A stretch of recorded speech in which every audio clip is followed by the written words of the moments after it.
Hello, everyone. I'm delighted. My name is William Ewing. I'm a curator of photography. And perhaps, as you can see around me, a devotee of Polaroid photography. And I'll talk a bit about my involvement in a minute. But first of all, I'm delighted to be part of the festival. I'm delighted that you have a marvelous Polaroid exhibition. And I'd like to talk about a wide range of subjects related to Polaroid. So in a festival, of course, it's photography is art that we're concerned about, but that doesn't convey the astonishing richness of the subject. And I'd like to tell you how I came into the project, because if you're listening, you're probably already a devoted Polaroid addict, either somehow managing to retain Polaroid photography in some form, perhaps with the Impossible Project, or you love the past, the rich past of Polaroid. My own history began as a curator when I became the director of a museum of photography, the Museo de l'Élysée in Lausanne. And I therefore inherited what was called the European Polaroid collection. This was a collection of more or less 4,000 pictures. And I'd already had some involvement. I curated a show of the great Polaroid photographer, Lucas Samaras, in 1983, I guess it was. So I was intrigued to inherit, or at least become the custodian of the Polaroid collection in Lausanne. As I say, the European part of the Polaroid collection, because 3/4 of it was in Cambridge, Massachusetts, at the old Polaroid headquarters. And nothing much happened with the show until 2008, 2009, when I received papers from the government, the American government, saying the company had gone bankrupt, and they reserved the right to seize the collection and to sell it. So I was alarmed by this, because I thought the worst thing that could happen would be these Polaroid photographs would go out to all corners, 2 here, 3 there, 1 there, at auction. And we would never be able to have a really rich exhibition about the history of the medium in the future. So in a kind of emergency climate, I put on a show called Polaroid in Peril, and I was hoping a rich collector would come along and buy it. But the exhibition astonished me for another reason. The emotion that people expressed, the visitors expressed, was quite incredible. People almost had tears in their eyes. If they were younger people, they remembered their fathers and their mothers using these cameras. If they were older people, they remember having a Polaroid themselves. And one young woman said something fascinating to me. She said, "I'm fascinated by the colors. I can't use them today." And I said to her, this was a visitor, I said, "What do you mean by this?" And she said, "I work for advertising, and in advertising, you have to use desaturated colors. In other words, less bright colors." And I asked her why, and she said, because of the people are depressed and they don't want bright colors. And the little group I was with laughed at this, but somebody else said, "Yes, I work in advertising too, and this is the truth." So it was the color and the emotion that moved people. And I rapidly arranged to have the exhibition shown at a festival in Arles in France. And there again, we had the same reaction. We had emotion, we had passion, we had excitement, as if Polaroid was still alive. And at the time, I thought, perhaps you, the public, don't remember, but there was a collapse of a big company called Enron in the United States. And there was no positive feeling about that. None. It was an object of derision, Enron. But Polaroid, even after it had gone bankrupt, somehow retained in the public mind a feeling of innovation, positive spirit, happiness even. It sounds crazy to say that, but happiness. And this is because I think it was a social device. Taking photographs with a Polaroid camera at a birthday party or just at an ordinary party on a Friday night was a social event. The camera came out. It wasn't a little iPhone that we're all used to. It was a fairly big object. People were curious. They said, "What is that?" And then they all gathered around the camera to watch the picture come out. And it took, I've forgotten, 30 seconds, 60 seconds to come out. And that was exciting for people to see a blank photograph suddenly emerge into a full-bodied color image of themselves, usually. So this project, this exhibition did result in a sale, finally. The collection you are seeing in Spain right now on display is actually that collection I was talking about that was at the Elysée. It was sold to Westlicht in Vienna, and happily it remained in one hand. And meanwhile, the big American collection was also sold to one buyer and remains in one hand. So I decided this was the moment to launch the Polaroid project, which was a very large-scale exhibition and book which tried to look at all aspects of the Polaroid phenomenon. So what do I mean by all aspects of the Polaroid phenomenon? It was an art. It is an extremely interesting history of technology, incredible history of technology. It's a fantastic study of industry and how industry adopted to fabricating this marvelous invention of Edwin Land. It's a story about commerce, how it was sold. It was sold with the most brilliant techniques. You could study, if you're a graphic artist, you could just study the graphism around the Polaroid symbol, logo, trademark, and so on. And you can also see it in social and cultural terms. And to this day, let's see, I have one book here. The Camera Does the Rest, which is Peter Booze's really good book about it. I'm going to show you 3 books while I'm talking here. The Camera Does the Rest. You see the way the Polaroid, the SX70, and most people, when they think of Polaroid, they think of the SX70. They don't think of the big format camera, the 20 by 24, or any of the other 100 models. They think of the SX70. And this square image in its little envelope was really a kind of object that you could touch.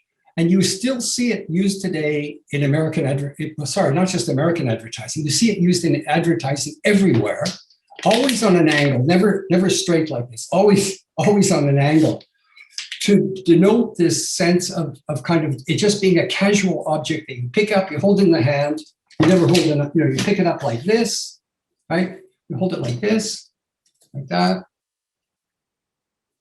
And you put it down somewhere, but it has a kind of a texture and it already comes in its frame. So it already seems like a picture. This is one of the last Polaroids ever made by Michael Mettinger, by the way. I have to credit him. He said, he gave this to me at the opening of the exhibition I'm talking about in Lausanne. So Peter Booze's book was really about the social history of the medium and how it had a kind of cultural resonance, a cultural meaning.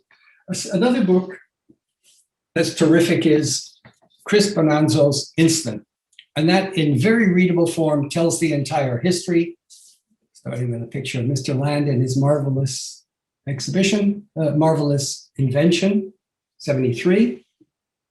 And incidentally, when when the SX70 was released, this is a cover of Life magazine with a very celebrated issue of 1972, October. You'll see the word magic. And if you're a photographer of analog photography, if you're a silver photographer, you've had a darkroom and so on, you almost certainly remember the first time you made a print and it came out of nothing. The paper was blank and the image came out of nothing. So what was happening in the 70s with the invention of Polaroid, essentially, I'm skipping over a few chapters, forgive me, but I want to get to the essence of this. What happened basically was that people were stunned by this magic moment. It really did seem to be something almost supernatural, the sudden emergence of the picture. And millions, I think the figure is a billion, 1,000 million photographs were made every year in the 1970s. I have to say I'm not so good on statistics, so you can check on the internet if you think I'm doing something wrong here.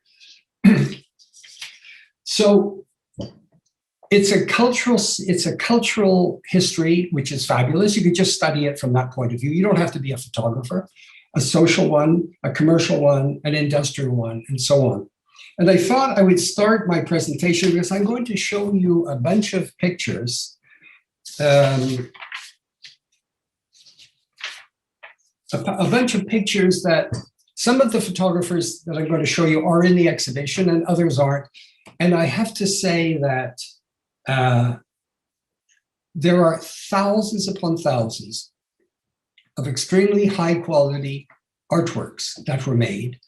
And they were made because of something called or certainly helped by something called the Artist Support Program. Polaroid in the 60s and 70s was very smart. They realized, or Edwin Land realized, and the company followed, that artists were kind of the antenna, to use a Marshall McLuhan expression, the antenna of the human race. So give them the product and see how they go with it. And he hired Ansel Adams. He began by hiring Ansel Adams in 1949. And here's a little story that Adams himself tells about meeting Land and being seduced by instant photography. He writes, "We went to Cambridge and came over to this little laboratory, and he took my pictures with a great big 8 by 10 inch camera. He sat me down under lights and exposed the picture, processed it, and there it was, brown and rather awful quality, bad quality. It was his first experimental work, his very first experimental work. But my God, it was a 1 minute picture, 1 minute picture. And that excited me no end. I told him that I was interested, that I felt that he had something absolutely unique, a historic step. And so he said, well, I'd like you to be a consultant for the company and just send in your ideas. So Land knew that having an excited photographer would change the nature of his own invention. That was in 1949. And Edwin Land, if you're interested in the value of money, Ansel Adams was paid $100 a month, let's say 80 euros a month for his work. And Adams also, because Adams was excited, he brought in other great photographers like Elliot Porter, like Charles Sheeler. And they, in turn, got excited by photography and what it could do, and then brought in their friends and so on. And this evolved into what was called the Artist Support Program, where the company brilliantly offered free materials to interested photographers. My colleague, Barbara Hitchcock, who was the curator of the collection for about 30 years, and is a living, if anybody has questions about the collection, address them to Barbara Hitchcock, because she really is an encyclopedia of knowledge about the program. The program was not just a collection. What was so brilliant about it was giving the material to the photographers, who then were free to do what they wanted with the material. In return, they should give something back to Polaroid. That became the collection. So what happened was the company then organized exhibitions. It organized publications. So those same photographers saw their work in various formats. They realized they weren't alone on top of it. So they became, in a sense, rivals, competitors. They saw an effect somebody was doing with Polaroid. They thought, I can do that, or I can do that better. So they did. This was a unique situation. So it created a kind of community, abstract community, before social media, of Polaroid artists who then furthered the art and the technology, because what they discovered was possible with the camera, then the engineers would follow up with and see if they could develop. So I'd like to begin showing you pictures, enough of you staring at me. And I'd like to start with an old Polaroid sign. So this looks like an artwork. The photographer is Sam Walker, an American photographer, and he lived near Cambridge. And every day during, he worked in a black and white analog lab, and every day he would pass the old Polaroid Corporation headquarters, what they called the Polaroid campus, like a university. That's interesting in itself, because it really was meant to be a laboratory of ideas and not just a laboratory of technical aspects and scientific aspects. And the company had gone bankrupt at this point, and somebody had tried to paint over the sign crudely, and badly, so you can still read the word Polaroid. And he was struck by the decline of this once great corporation, and this sign became a kind of metaphor for its demise, for its death. And so he took old Type 55 film, Polaroid negative positive black and white film, and he decided to photograph it. He realized he could not photograph it in one piece. So he got a table, he put his tripod up on a table. He jokes that people probably thought he was crazy as they saw him balancing up on a table, photographing an old sign. And he made this homage. Many of the photographers who used the black and white method used the negative marks at the top, those little holes, as a kind of give an aesthetic or also signature. It's a signature of a Polaroid aesthetic. They could easily have masked that out, but most of them like to leave it in there. The peel apart Polaroid black and white method was not meant for people to keep the negatives, but photographers realized that they could go home to the lab and use the negative and play with it and make prints, and that's what a lot of them did. So this is for me a kind of great way of opening up the subject of Polaroid. And when I first saw it, there was a phrase by Sir Humphrey Davy, a chemist of the 19th century, 1830s, 1840s, a great chemist, Sir Humphrey Davy. And Davy was an inspiration for Edwin Land. Keep that in mind. So this quotation works just as well for Edwin Land as it does for Humphrey Davy. And he wrote, "Every discovery opens a new field for the investigation of facts, shows us the imperfection of our theories. It has justly been said that the greater the circle of light, the greater the boundary of darkness by which it is surrounded." And I always remember as a child reading that in another form, that knowledge is like a balloon. The greater the balloon expands, the greater the surface touches onto the unknown. So with that as a kind of introduction, I'm going to go right into pictures I hope you can see to the right of the screen, the photographer. So there we have Ansel Adams playing with the black and white and discovering that as it developed, it would have fantastic blacks and fantastic whites and a very good grayscale between them. Shelby Lee Adams, who used the medium as a way of documenting life in the Appalachians, focusing on relatively poor rural folk, and developing really has become, and at the time was becoming, a lifelong project of tremendous value. So I should say that most of these photographers took to Polaroid to varying degrees. Some people switched over to Polaroid completely. Some people used it from time to time or to augment their work. And some people used it and didn't particularly like it and moved away from it. So it's not if you were making a really full historical study of the subject, you would have to kind of deal with those realities. It wasn't as if everyone embraced Polaroid and jettisoned their previous technologies.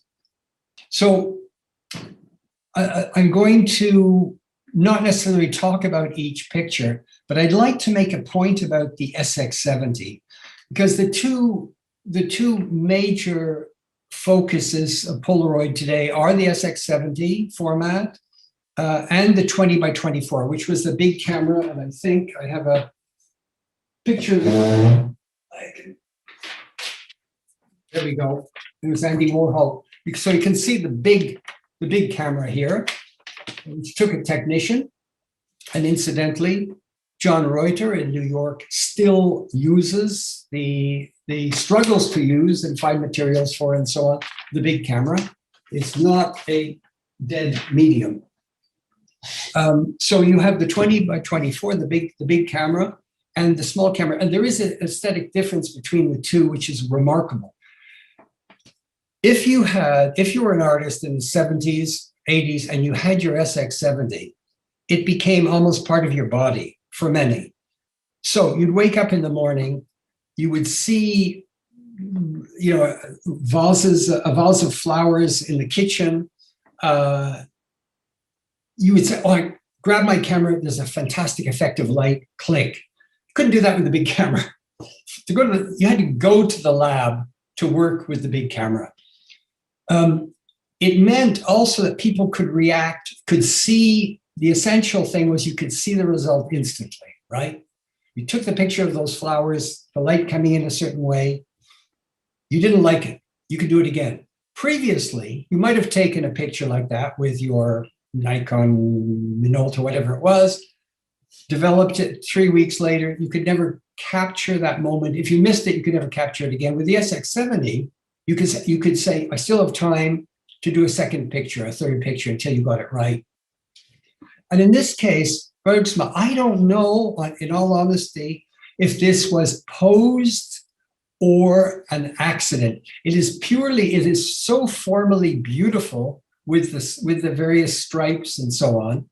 3 sets of stripes, right? The stripes on the road, the stripes on the ankle, and the stripes on the trousers. It is so perfectly composed. I wonder if it wasn't posed, although it doesn't matter so much, ultimately. Anna and Bernard Bloom were particularly playful. They would take Polaroids, cut them up and combine them in kind of cubistic ways, with almost like horror film implications. And Guy Bourdin used the Polaroid.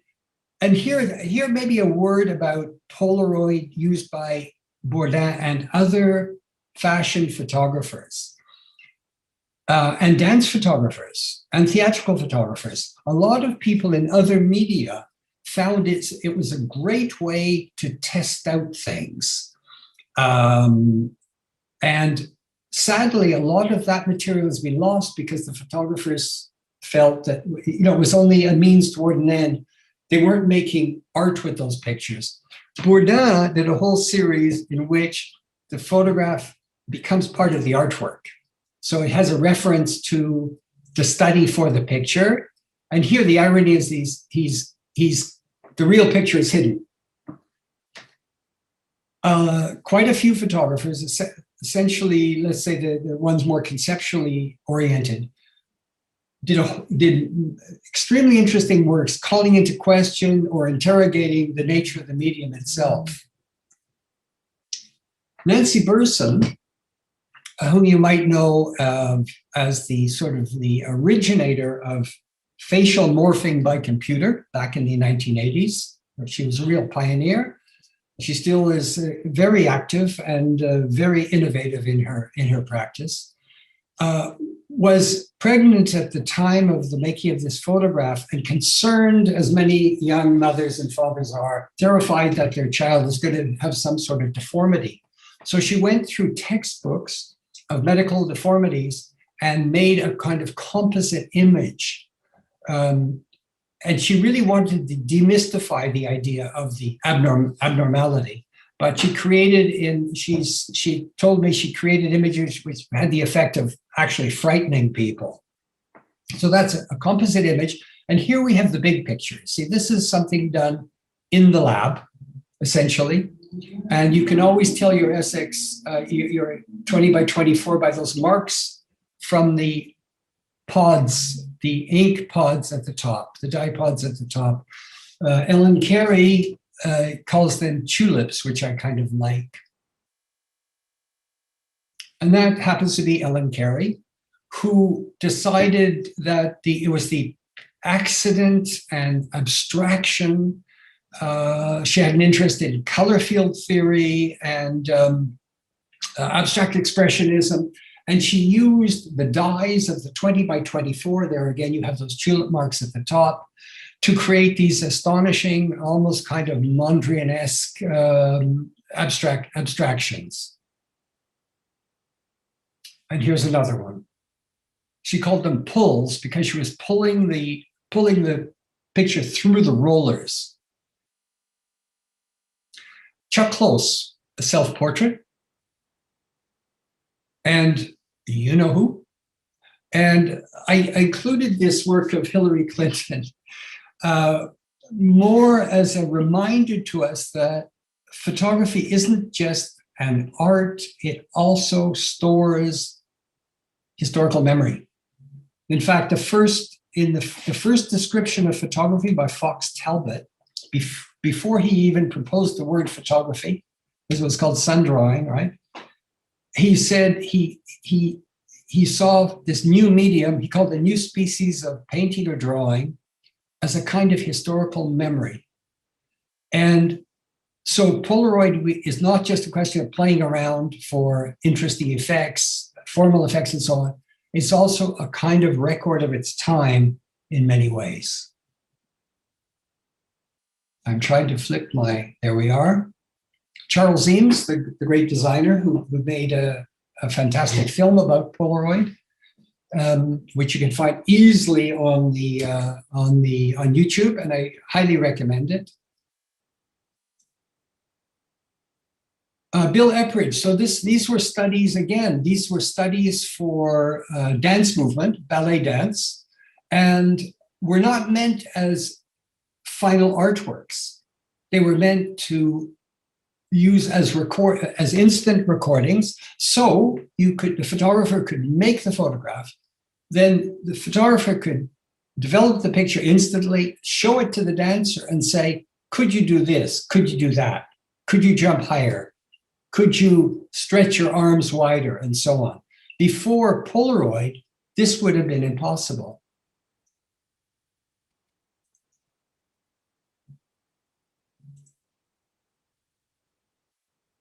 Lois Greenfield. So Lois Greenfield really is the finest dance photographer of this past half century. She starts in the 70s and she's still working today, although less. And she used Polaroid extensively before she switched to digital, exactly to do this, to test out particular shots. When I asked Lois for a series of work for the Polaroid project, she said, oh, I only have one or two left, but I never thought of keeping them. So again, it shows that the photographer didn't value them as artworks in themselves. They were an intermediate step. David Hockney. So two people I'm going to show you here, Joyce Namanis and David Hockney, realized that the individual picture could be used like a painter used to compose a scene, because you take one after it, you take one at a time, you watch it come out, you take the next one, watch it come out, and he would place them in a grid on the floor. Usually you can see the bottom ones on the floor already. He would place them on the floor and build up the picture. But you can see that he would purposely change his angle. So you get, if you look at the guitar, for example, it's like a Picasso guitar or a Brock guitar. It's he purposely changes his distance to the subject to give us that cubistic effect. So for a photographer, for a painter or artist who works at a grand scale like Hockney does, the little Polaroid by itself was not so interesting, the individual picture. But it could be used to make a composite of substantial size. Barbara Caston, talking about cubism too. Yeah, we took great pains to arrange things in an illusory fashion. There's a kind of love of the spiral. There's a love of geometry here, a love of texture, and of course, a love of color. And please keep in mind, this again is the big picture, the big 20 by 24. Look at the tulips at the top, that's giveaway. What they had to do, these artists, was bring the material to the studio. They had to say, okay, I have the studio tomorrow morning for all morning. I've got John Reuter, one of the other technicians, working with me. What am I going to photograph? The studio itself was blank. So they had to think about what they brought. And here's the difference with the 2024 and the SX70. The SX70, as I said, is an intimate medium. And you get to know it because you almost sleep with the camera. I'm sure people did sleep with the camera. But the 20 by 24, you didn't have a second chance in a way. You know, you went, the lab was expensive. You were either paying or it was a freebie, but for a short period of time. The technician wanted to know what you wanted. You had brought with you what you had brought with you. So many of these photographs, not in this case, but many of the photographs made by 2024 are not that interesting because you could see the photographer didn't have time to resolve the issues. Here's another Barbara Caston. She became very adept at this. And she's certainly having a moment now with various exhibitions of her work, different parts of the world. I'm very pleased to say many of the Polaroid artists have done very well. There's a continuing interest in their work. André Cortez came to the Polaroid camera late in life, and I'd have to say, this is heresy to André Cortez fans, but he was never so great at it. Everything was shot in his apartment, or next to everything was shot in his apartment. It's very whimsical, it's quite beautiful.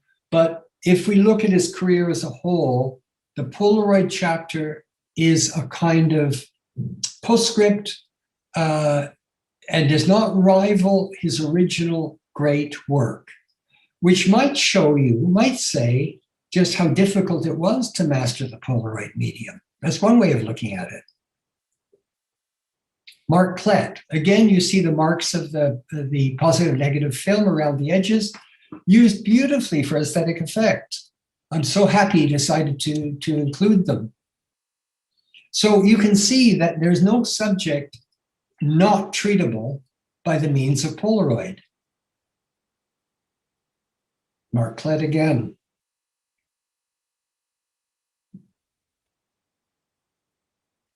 David Leventhal, one of the major names associated with Polaroid, who did many series of like tiny objects, animals, human figures, and so on, creating whimsical theatrical portraits or settings. Mapplethorpe, again, used it as a kind of testing device. His medium of choice was always the big, beautiful silver print, or sometimes platinum print, as I recall. But he found with the Polaroid this playful aspect. He and his friends, often performance artists or fellow photographers and so on, could play around and study the effects, which then he would treat in a more serious way. Another field of use of Polaroid was in science, by scientists, in this case, a photomicrograph. And it'd be possible to do an exhibition just of the technical work. The photographers that I talked to, the science photographers that I talked to during the Polaroid project, expressed a love of the aesthetic too. They said, look, we're not just making scientific pictures, we're aware that we're also making beautiful pictures. I thought that was very, very interesting. I should say, just to go back to the Polaroid project, Barbara Hitchcock and I worked with Rebecca Reuter, a third art curator from the Westlicht in Vienna. And we worked with two other curators, Debbie Douglas and Gary Van Zandt at MIT. MIT Museum, because MIT inherited essentially the fantastic tech collection, the high tech, thousands of objects, many of which are in the Polaroid project, in fact. And Debbie Douglas, in our book, which I probably should show you at some point, gives us a history of the teamwork involved in the production of Polaroid. And she makes it very clear that it's a mistake to simply think it was somehow all Edwin Land alone that created Polaroid. He was the spark, certainly. He was the light bulb. But it took brilliant minds, and he knew how to attract those minds. It took brilliant minds, and it took tremendous technological innovation at every level to pull off his vision, to make his vision real. Teamwork. Photographers who play on the fantastic and the phantasmagorical, using, in this case, backdrop photography, as well as hung objects from the ceiling. And here the triptych is formed by three separate images, and you realize you have to think now, each image is not a single set, it's one photograph at a time, then the second photograph and the third photograph to create the illusion of a single image. Now, I mentioned David Hockney, and Joyce Naimanis had a similar idea. And she said something very funny writing about her work. She says it's like I call it Polaroid potato chip photography. In other words, you eat one, you have to have another. The salt, right? You eat one, you have to have another. You have to have another. You have to have another. She couldn't stop, in a sense, and so she would use the individual photograph to build up this composite. And of course, very cleverly done. I think it's quite a famous presenter, television presenter. I've forgotten her name. Connie Chung, maybe, I don't know. Anyway, it's interesting how in this photograph we are drawn into that mouth, that open mouth. That becomes like the center of the picture. A voice, a silent voice. And I love this picture too, by James Nietzsche. So it's a Polaroid of that particular blade, shaving blade. And then the photograph, we always say a photograph preserves the past. And here it's very visually cleverly done because it did preserve, the blade is unrusted. Meanwhile, the real blade, which is attached to the photograph, has undergone this transition, and probably, this is from the 70s, and probably that blade is probably rusted right away by now. So it is kind of comment on the memory function of photography, the fragility The irony that this thin little Polaroid plastic thing is lasting longer than the Iron Age device that it's meant to record, doing better than it's doing. Lucas Samaras, one of the most creative users of the Polaroid medium, and he realized that if you played with the photograph during development, if you pressed the surface, squeezed the surface, if you took the pen or a blunt instrument, you could change the way that print would develop. In other words, he was hijacking the medium for artistic purposes. Here's another one, self-portrait.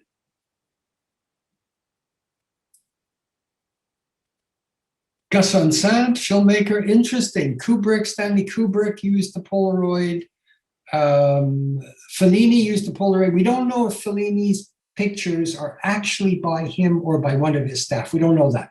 But they used the Polaroid in order to set up pictures. But Gus Van Sant actually realized that he just liked the medium in itself. Wim Wenders, too, liked the medium in itself.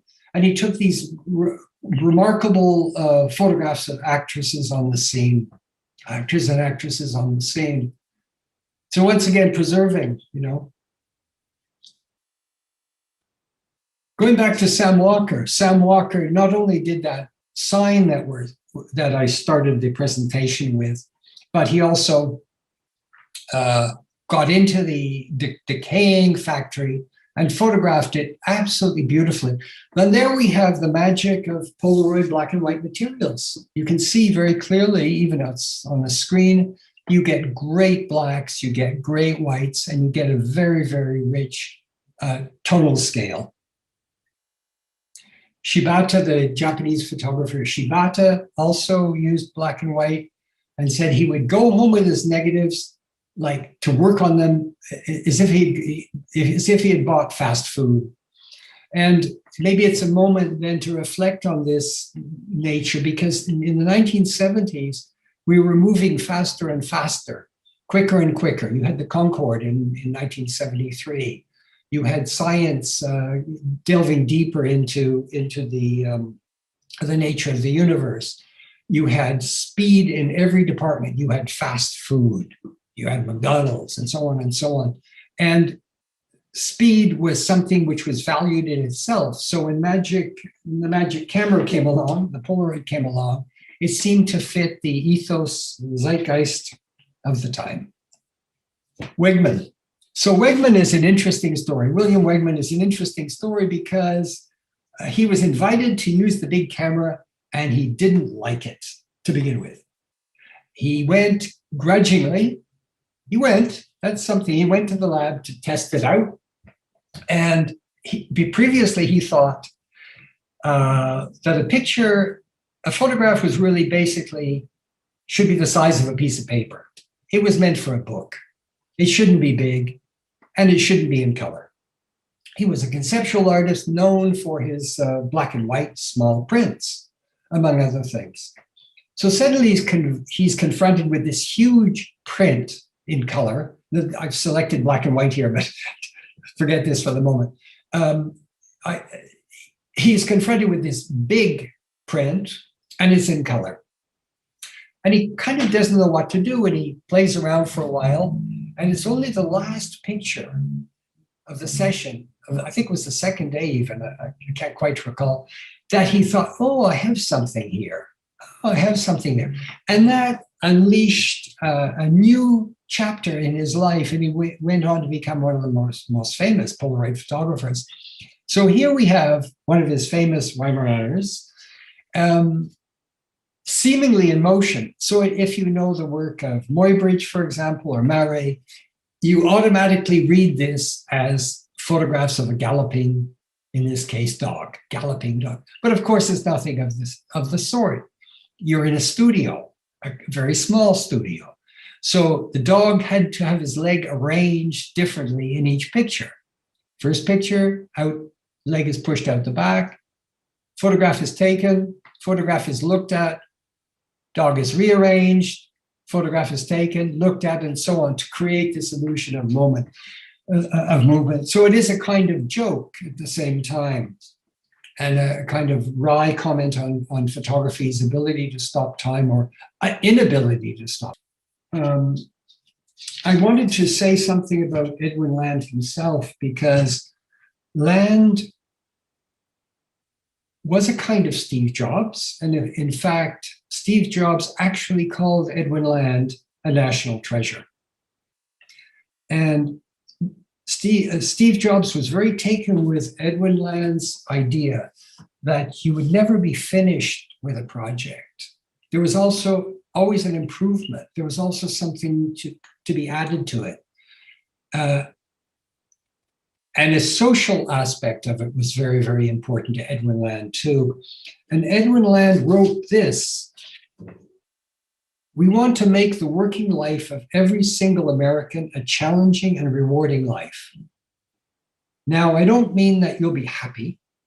I mean you're going to be unhappy and very productive in exciting and important ways. You'll be unhappy part of the day. You'll fix that by doing something worthwhile. And then you'll be happy for 4 hours. The next morning you'll come in unhappy, and you'll fix that by doing something worthwhile that adds on to what you did yesterday. So the accumulative product is a building of something. You would never dream of giving up the splendid years of misery involved in raising a child. Well, a job should be like raising a child. We are going to make American industry into this rewarding kind of life. I am telling every one of you that I want in Polaroid and will have in Polaroid only those people who are out to build an America like this." And for me, that was a very inspiring.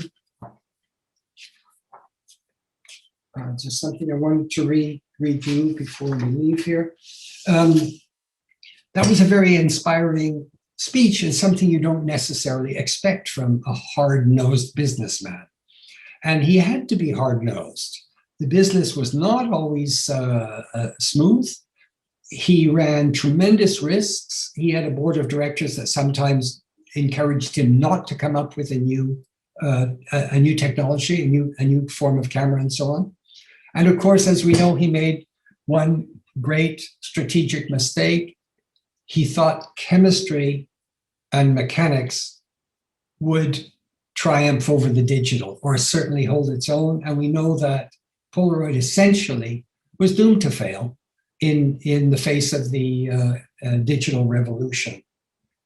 But for almost until the end of the 20th century, so it's not bad, half a century, the Polaroid chapter is incredibly rich and will always be part of the history of photography. I'd just like to read you how I ended the essay in my book. What Polaroid promised and delivered was an easier and faster kind of photography than any that had gone before, and of evident high quality. The best that modern minds and machines could engineer. Polaroid came to mean something more than its material end products, which everyone had a hand in making. So the button pusher felt that he or she was actually printing the picture. Polaroid came to stand in the collective consciousness for quality, speed, ease, and even, one might say, subliminally, democracy. Polaroid photography was expensive, especially in the beginning, but then so were Cadillacs, and they were seen as no less democratic in the sense that anyone who could come up with the money could have one. So if Polaroid was an idea, a technology, an organization, a business, a corporation, an industrial giant, it was also a microcosm of an ideal America. Bright, quick, clear, colorful, honest, reliable, competitive, progressive, and fun. And so it's no wonder that many people share sad feelings at its disappearance. So thank you very much, and I hope you enjoy the show.